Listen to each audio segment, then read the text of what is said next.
고소득 고학력 남성들이 점점 더 고소득 고학력 여성들을 선택하고 있으며 여성의 소득을 감별할 때까지 기꺼이 기다리는 전략을 사용한다. 시장에서는 나만 상대의 가치를 매기는 게 아니라 상대도 나의 가치를 매기니까요. 소득은 많지만 어리지 않은 여자 대 소득 없는 어린 여자, 누가 더 결혼 시장에서 유리할까요? 제가 요즘에 재밌게 읽은 책이 있는데요, 바로 결혼시장이라는 책입니다. 저의 흥미를 끌었던 부분은 사실 이 부분이에요. 한국도 결혼하는 나이가 남녀 모두 늦어지고 있잖아요. 그런데 미국 또한 그렇다고 해요. 근데 이 원인을 남성들이 경제력 있는 여성을 원하기 때문이다 라는 이런 분석을 하셨더라고요. 그래서 오늘 제 생각을 더해서 말씀을 드리려고 하는데요, 사실 뒤에 가서 어떤 결론이어도 우리 시청자분들의 마음에 들지 않는 부분이 있을 거예요. 왜냐면 사람마다 생각이 다르니까요. 하지만 제가 말씀드릴 수 있는 건 저의 생각을 포함해서 타인의 생각이나 행동이 여러분의 행동의 준거가 될 필요는 없는 거예요. 자신이 원하는 대로 선택할 수 있어요. 다만 나누고 싶은 생각이 있으시다면 댓글로 소통해 주시길 바랍니다. 제가 대략 살펴보니까 한국에서는 남자가 33.7세, 여자가 31.3세에 평균적으로 결혼을 하시는 걸로 되어 있고요. 미국에서는 그거보단 조금 빨라서 남성 30.5세, 여성은 대략 28세쯤에 결혼한다고 합니다. 그런데 저는 결혼이 늦어지는 이유를 특별하게 생각해 본 적은 없는데 그냥 직관적으로 결혼과 육아로 인한 속박이 싫으니까 충분히 인생을 즐기기 위해서 늦게 결혼하는 게 아닐까라고 생각을 했는데요. 연구자들은 경제적으로 더 나은 배우를 선택하기 위해서라는 주장을 하고 있어요. 근데 저는 가끔 이런 책들을 보면은 이 사회학자들이 사실 세상의 누구들보다 돈에 대해서 관심이 많구나 이런 생각을 합니다. 이분들은 인간은 돈으로 신분과 계급이 갈린다라는 생각에 누구보다도 좀 매몰돼 있다? 약간 그런 생각이 들어요. 사실 이런 생각에 매몰돼 있는 사람을 속물이나 물질주의자 또는 돈만을 추구하는 이런 사람들로 매도하곤 하잖아요, 우리가. 근데 이런 분들의 신념인지 아니면 돈이나 이런 걸로 이제 연구를 하면 편리해서 편의성 때문인지 아니면 이렇게 연구를 해야 저널에서 잘 실어주는지는 몰라도 사실 사회의 동력과 인간의 행동을 돈에서 찾는 경우가 많은 것 같아요. 우리가 흔히 결혼은 낭만적 사랑의 결합이라고 생각을 하잖아요. 근데 결혼은 경제 공동체를 이루는 것도 틀림없이 있는 부분이거든요. 사실 낭만적 사랑에 이끌려서 결혼하는 풍조는 18세기가 되어서야 시작되었다고 해요. 그 전까지는 계급을 유지하는 수단으로서 결혼이 이용되었다고 합니다. 그러니까 결혼은 어떤 사랑 이런 거보다는 근본적으로 순수하지 않았던 그런 전통을 가지고 있는 거죠. 근데 결혼 제도라는 게 꼭 필요할 수밖에 없는 게 인간 아이의 양육 기간은 굉장히 길잖아요. 다른 동물들은 양육 과정이 굉장히 짧습니다. 염소 같은 경우는 출산하자마자 아기 염소가 걸어다닌다, 펄쩍 뛴다 이런 얘기도 있고, 그렇게 이미 다 생존에 필요한 걸 갖추고 출산이 되기 때문에 암컷 혼자서 양육이 가능한 경우도 굉장히 많죠. 그렇기 때문에 암컷의 전략은 우수한 유전자를 가진 알파메일을 선택해서 교미를 하면 그걸로 끝이에요. 그런데 인간은 양육기간이 굉장히 길기 때문에 남녀 모두 양육에 힘을 합쳐야 돼요. 일단은 큰 머리를 가지고 커다란 신경계를 이 두개골 속에 넣고 태어나잖아요. 그래서 다른 동물들보다 출산 과정이 되게 힘들고요. 근데도 문제는 이 커다란 신경계를 가지고 태어났음에도 불구하고 출산 후에도 뇌가 아직 미완성이에요. 인간의 뇌는 어떠한 환경에도 적응할 수 있도록 미완성인 채로 나와서 환경에 적응을 해서 뇌가 완성이 되도록 설계되었어요. 그래서 앞으로 인류는 지구 환경이 변화하더라도 어떻게든 잘 살아남을 가능성이 높죠. 다만 이런 긴 양육 기간으로 인해서 성선택의 복잡성이 증가하게 되었습니다. 자, 이렇게 가정을 만들고 아이를 양육하는 데 있어서 과거에는 확실히 분업이 이루어졌어요. 그것의 잔재가 가부장제이죠. 남자는 돈을 벌어오고 여성은 출산이나 양육을 전담하는 그런 분업하는 시나리오죠. 그런데 현대의 시나리오는 확실한 분업이 아니에요. 맞벌이, 즉 공동벌이를 하고 공동 육아를 하죠. 이렇게 된 원인은 여러 가지 얘기를 하잖아요. 가전제품의 발달, 냉장고, 세탁기 같은 것들이 가사 노동에서 많이 해방시켜줬다. 그리고 사회학적으로는 1950년, 60년, 70년을 거치면서 노동자들의 임금이 오르지 않았기 때문에 생활 수준을 유지하기 위해서는 여자까지 같이 벌이를 해야 되는 사회적 요구가 있었다라는 주장도 있고, 또 국가 차원에서 국가의 경쟁력을 높이기 위해서 여성들 또한 노동시장에 참여하기를 장려했다라는 주장도 있죠. 아무튼 이런 것들이 맞물려서 현재에는 공동벌이, 공동육아 를 하게 되는 게 현대의 일반적인 시나리오가 되어가고 있는 중입니다. 그래서 과거의 가부장제에서 필요한 남녀의 자질은 이런 게 있죠. 남성은 처자식 굶기지 않을 책임감과 비전이 있어야 되겠고, 여성은 내조와 양육의 자질이 있어야 되겠죠. 그래서 옛날에는 이런 말을 자주 썼어요. 지금 뭐 하세요? 어떤 일 하세요? 물어보면 저는 신부 수업 중입니다 라는 말을 했어요. TV 같은 데서도 이런 말을 자주 사용했단 말이에요. 하지만 지금은 어때요? 아무도 사용하지 않죠. 이제 고대어가 되어버린 거예요. 새로운 시나리오에서는 맞벌이와 공동육아를 해야 되는데 현대 예비 남편에게 공동육아와 공동가사의 책임을 바라게 되었잖아요. 그런 것처럼 여성에게도 이제 사회는 남성은 경제적 책임을 바라게 되었어요. 사실 이 결혼에 대한 책임, 가정에 대한 책임은 원래부터 공동의 것인 거예요. 다만 그전에는 분업이었던 거고 이제는 공동으로 하는 거죠. 저자들은 남녀 모두 늦은 결혼이 전략적으로 유리하다라고 점점 더 그렇게 판단하고 있다라고 생각을 해요. 이분들이 생각하는 이유는 이제 사회학자들의 특징 있잖아요. 돈 이퀄 사회적 계급이다. 자, 그렇기 때문에 동지론, 비슷한 사회 계급, 비슷한 소득을 올리는 사람들끼리 결혼을 해야 나의 사회 계급을 올리는데 유리하다라는 생각인 거죠. 자, 다시 한번 리마인드하면 결혼은 경제 공동체의 성격을 가지고 있는데 문제는 점점점 개인 간의 소득 불평등이 심화되고 있어요. 1950년대 미국에서는 물가를 감안하면 노동자의 임금이 사회 안에서 상대적으로 높은 편이었다고 해요. 하지만 1970년대부터는 고학력자의 임금만 점점점 상승하기 시작했어요. 그리고 2000년대 이후에는 상위 1%의 금융계나 CEO 등의 소득만 증가하기 시작했는데 그 정도가 엄청나요. 제가 이 노란색과 파란색으로 표시한 것이 상위 1%에서부터 99%, 100%까지의 남성의 소득 분포인데요. 이렇게 가운데 정규 분포 곡선 모양을 띄려고 하다가 마지막에 초록색 박스로 표시해 놓은 이 부분에 상위 1%에 있는 사람의 소득은 위로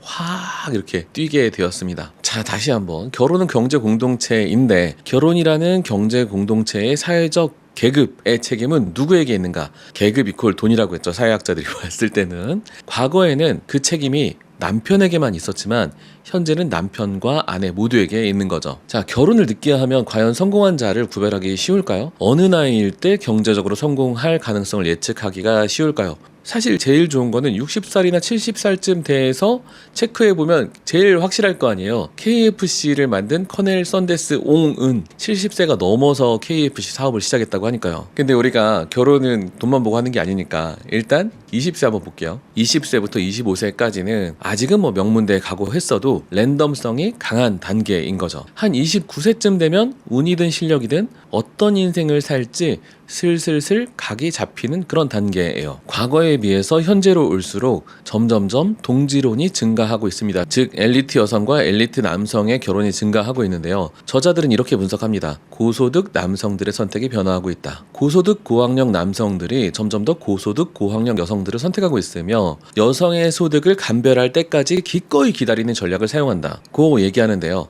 사실 여성 또한 남성의 소득을 확실히 감별할 때까지 기다릴 만한 충분한 동기가 있죠. 그래서 그런 것들이 시너지를 이뤄서 지금의 이런 늦은 결혼 현상을 만들어내고 있다고 합니다. 특히 남성들의 소득 편차가 커지고 있는데요. 보면은 이 상위 1%에서 소득이 갑자기 확 늘어가지고 1%의 남성들이 14%의 소득을 가져가는 걸로 돼 있네요. 아니 남녀가 반반인데 왜 남자만 이렇게 상위 1% 소득이 올라가냐? 네, 자기 일에 주 80시간, 90시간 갈아 넣는 사람들 중에서 남자의 비율이 훨씬 더 높고 도박수, 막 사업적으로도 리스크 테이킹을 해야 되잖아요. 그래서 리스크 테이킹 한 사람 중에서 그게 성공한 사람, 위험 감수 성향이 남자들이 좀 더 높기 때문에 이 부분에 남자가 많은 거죠. 즉 재산상, 건강상의 위험을 감수하고 자신의 주 80시간, 90시간, 100시간 갈아 넣는 미친놈들이 여기에 많다. 근데 중위소득 이하로는 여성의 소득이 더 높다고 해요. 대학을 나온 사람의 비율이 여성이 더 높기도 하고 소득도 이 부분에서 굉장히 여성들이 더 높다고 할 수 있죠. 남자들은 왜 여기 있냐? 일단은 경쟁을 포기하는 사람들도 꽤 많이 있는 것 같고요. 또 상위 1%가 되기 위해서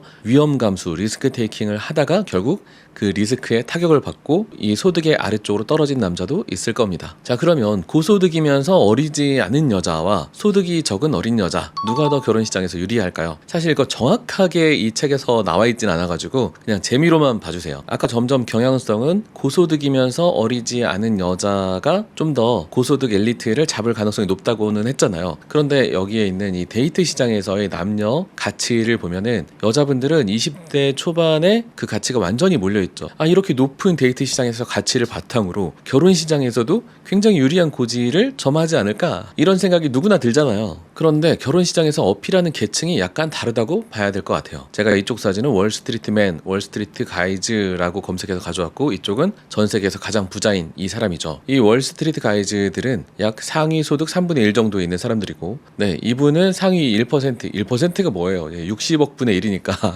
그런 소득을 올리는 분이죠. 자, 이런 분들 상위 1%, 0.00001% 이런 분들이 사회계층을 높이기 위한 협업을 여성에게 요구할까요? 전혀 그렇지 않죠. 이분들은 가정을 이룰 때 여성에게 완벽한 분업을 요구할 거예요. 그렇기 때문에 이런 분들을 노리는 여성분들은 나의 경제적 능력을 갈고 닦아서 다른 여성들과 경쟁할 필요가 되게 적겠죠. 내가 내세워야 될 것은 완벽한 분업, 나의 유전적 형질의 우수함, 이제 외모 같은 거겠죠. 내가 양육을 잘할 수 있다는 어떤 그 멘탈이나 어떤 성숙한 생각, 그 다음에 출산을 잘할 수 있는 어떤 유전적 요소, 이런 것들로 경쟁을 삼아야 되겠죠. 그리고 적당한 상위권 소득을 가진 남자들을 노리는 분들은 자신의 어떤 소득 수준을 어필하는 게 내가 가정의 사회적 계급을 올리기 위한 협업을 할 수 있는 여자다라는 것을 어필하는 게 좋을 것 같고요. 근데 이제 1%의 남자들을 잡기 위해서는 이분들이 어떤 속성을 가지고 있을지도 한번 생각을 해봐야 돼요. 과연 이런 0.001%의 사람들이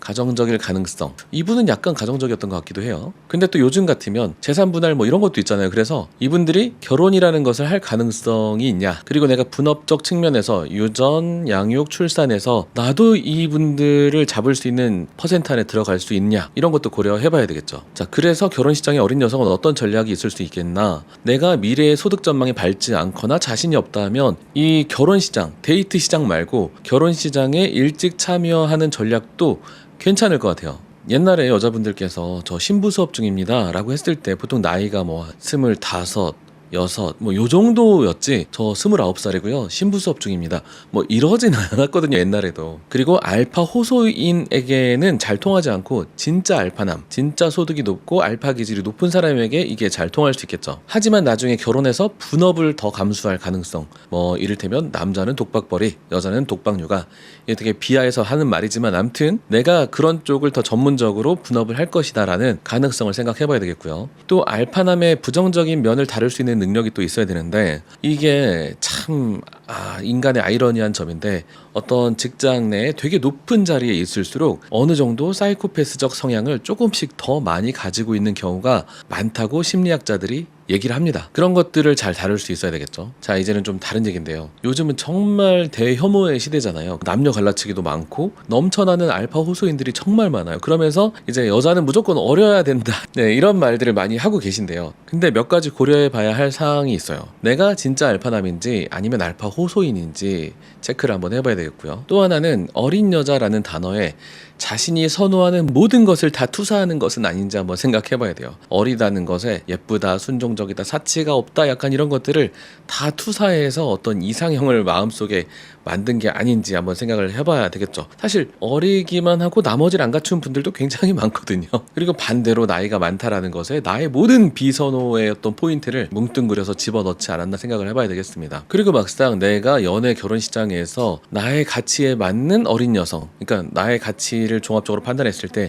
이 어린 여성은 나머지 내가 원하는 것들을, 미모로 대표되는 어떤 유전적 요소라든지 성격이라든지 이런 것들, 라이프 스타일을 못 갖추었을 가능성도 고려를 해봐야 되겠죠. 그러니까 내가 찐 알파, 실제 알파가 맞는지 체크를 해봐야 된다는 거예요. 시장에서는 나만 상대의 가치를 매기는 게 아니라 상대도 나의 가치를 매기니까요. 근데 제가 자료조사를 하다 보니까 한국이 굉장히 낭만적이에요. 왜냐하면 OECD 34개국을 조사했는데 소득 동지론이, 그러니까 소득이 높은 사람들끼리 결혼하는 그 비중이 한국이 굉장히 낮습니다. 한 3가지 방법으로 분석을 하기도 했는데요. 어떠한 방법으로 분석을 하더라도 한국이 가장 소셜 믹스해서 결혼을 한다고 해요. 그래서 어떻게 보면 온라인에서는 서로 못 잡아먹어서 안 다르지만 오프라인에서는 정상적인 사람들끼리 낭만적인 사랑을 잘하고 있다. 네. 역시 극단에 있는 사람들이 목소리가 크구나 하는 생각도 해봅니다. 자, 그러면 또 여담으로 여성의 고소득 증명 전략은 몇 살까지 가능할까 그냥 뇌피셜로 한번 생각을 해봤는데요. 저도 이런 연구가 좀 나왔으면 좋겠습니다. 궁금하니까. 근데 뭐 무한대로 가능하지는 않겠죠. 남자도 뭐 커넬 썬더스옹이 막 저 KFC 성공시켰습니다. 저 이제 결혼식장에 참여해도 될까요? 이러면 안 되듯이 여자분들도 어떤 선이 있을 텐데요. 데이트 시장에서 여성의 가치는 초반에 이렇게 몰려 있는데요. 20대 후반과 30대로 갈수록 이 가치가 쭉 떨어지게 되죠. 제 생각에는 20대 후반이나 30대 초반이 제일 적절하지 않은가. 이때까지 가능하고 제일 높은 가치, 내가 소득을 증명도 할 수 있고 나의 어떤 데이트하고 싶은 상대로서의 어떤 가치도 유지되는 게 아닌가 하는 생각을 합니다. 그렇기 때문에 미국에서는 여성 28세, 한국에서는 여성 31.3세 이런 식으로 표현이 되는 게 아닐까 싶어요. 그러니까 여성이 전략적으로 가장 현명한 선택을 하는 나이. 자, 그 다음에 여담으로, 자, 사회적으로 이렇게 트렌드가 바뀌고 있으니까 남성이나 여성의 유혹 전략도 바꿔야 되나? 그러니까 남자들은 옛날에 내가 잘 벌 거야, 내가 다 가정의 경제력을 책임질 거야 라는 그런 어필에서 아, 나는 되게 요리도 잘하고 아이도 좋아해 라는 것을 어필을 해야 될까요? 자, 일단 극 초반에는 노예요, 노. 유혹 게임 초반에는 남성은 내가 다 처자식을 먹여 살릴 것처럼 어필을 해야 되고요. 여성은 좋은 양육자이자 내조자인 것처럼 굴어야 됩니다. 극 초반에는 이 관문을 넘어가야 연애로 이어지기가 수월한 거죠. 남성이 양육이나 집안일에 대해서 어필하거나 반대로 여성이 소득이나 나의 어떤 비전, 포부를 어필하는 것은 무슨 특별한 목적이 있지 않은 한 이제 낮은 효율을 보일 수밖에 없겠습니다. 그래서 앞으로 남자들의 어떤 연애 시장에서의 전략과 결혼 시장에서의 전략은 이런 식으로 될 가능성이 높은 것 같아요. 겉으로는 되게 상남자인데 속으로는 소위 말하는 하남자일 가능성이 높게 되겠죠. 근데 저는 이 상남자가 특별히 좋다고 생각하지도 않고 하남자가 나쁜 거라고 생각하지도 않아요. 모든 사람은 사회의 다양한 면을 이용해서 자신의 이익을 극대화하려는 게 기본값이니까요. 그래서 남성들은 연애할 때는 상남자인 척 하다가 연애가 길어지고 결혼할 때쯤 되면은 아, 얘가 경제적으로 나의 결혼 생활에 뭐 보탬이 될 수는 없을까? 약간 이런 생각을 많이 하고 또 앞으로 더 많이 하게 될 가능성이 높은 거죠. 근데 이런 이중적인 태도가 되게 싫을 수도 있을 거예요. 근데 사람은 원래 이중적이고요. 그리고 이 이중성을 이미 수용하고 받아들인 사람도 굉장히 많아요. 절반 이상이라고 생각하시면 돼요. 그래서 서로 그 이중성을 서로 속아주는 척 하면서 또 상대를 파악하는 그런 게임을 하고 있는 거예요. 비유를 한번 해보면 여러 명이 모여서 다 같이 농담을 하고 있는데 나 혼자만 진지 빨고 있다. 이러면 안 되는 거예요. 어느 정도 가식적, 이기적, 기만적, 이중적인 것에 우리는 적응을 해야 돼요. 그리고 이미 대부분의 사람들은 다 적응했어요. 나만 적응하면 돼요. 자, 오늘의 결론입니다. 제가 제일 흥미있어 했던 부분은 이거예요. 결혼하는 나이가 늦어지는 현상은 개인들의 소득 차이가 점점 벌어지면서 누가 더 확실히 소득이 높은지 서로 검증 후에 결혼이라는 경제 공동체를 이루기 위해서 생기는 일이다. 자, 오늘 영상은 여기까지입니다. 현자님들, 저는 다음 영상에서 여러분을 기다리고 있겠습니다. 우리는 스킬을 넘어서 진심으로 가는 중입니다.